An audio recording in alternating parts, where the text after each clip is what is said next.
Pessoal, vamos lá? Mais uma questão aqui interessante. Bom, diz o seguinte problema.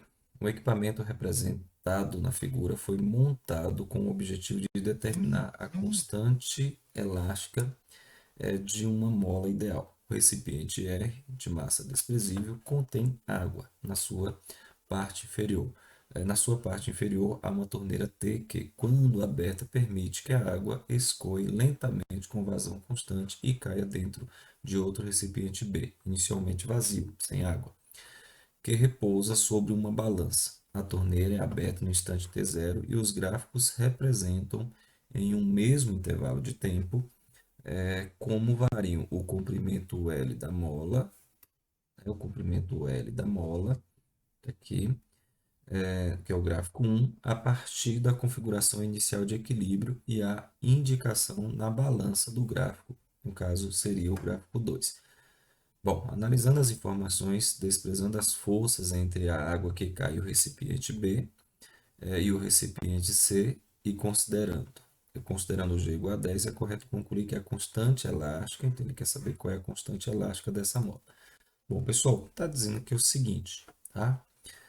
Você tem um recipiente que inicialmente tem um volume maior de água, está aqui preso a essa mola, e evidentemente que esse peso maior, por conta do volume maior, provocou aqui uma maior dilatação nessa mola. Essa dilatação L está indicada aqui por esse gráfico 1. Então, a gente percebe que ela tem 0,20 metro, né, de dilatação quando a água está com seu peso máximo. À medida que essa torneira é aberta, a água começa a escoar, o peso evidentemente vai diminuir e a mola vai contrair, tá? Então, esse aqui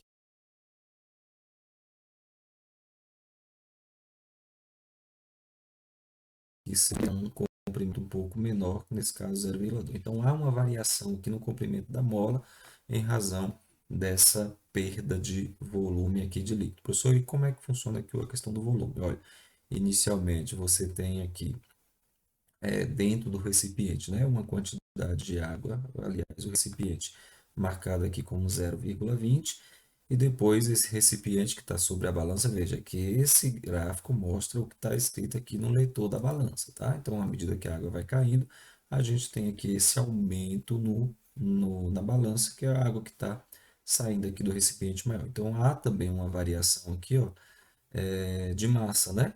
Que é a massa de água que caiu. Bom, então o que que nós temos aqui? A situação é a seguinte: você tem uma força-peso que está relacionada aqui ao volume de água e você tem uma força elástica que está relacionada aqui à mola. E essas duas forças estão equilibradas e elas vão manter esse equilíbrio à medida que a água vai cair. Se de maneira geral, o que que nós temos? A situação de equilíbrio que permite a gente concluir que a força-peso é igual à força elástica, tá?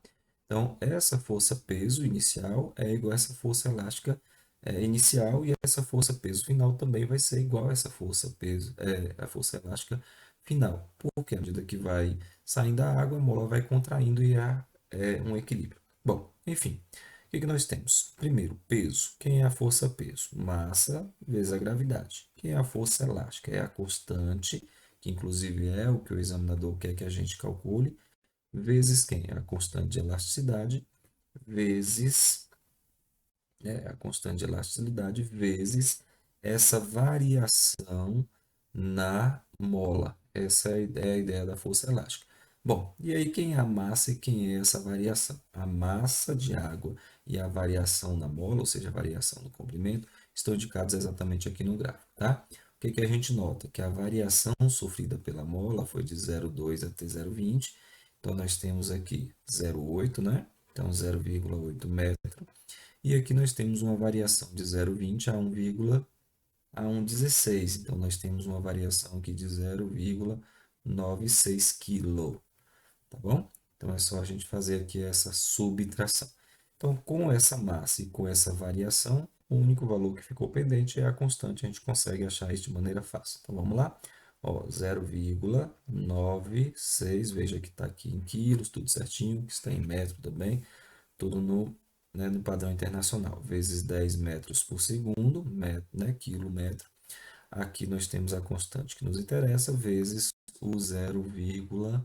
é 0,8, né? Coloquei aqui 80 mais 0,8, que é 0,20 menos 0,12, 0,8, vezes 0,08.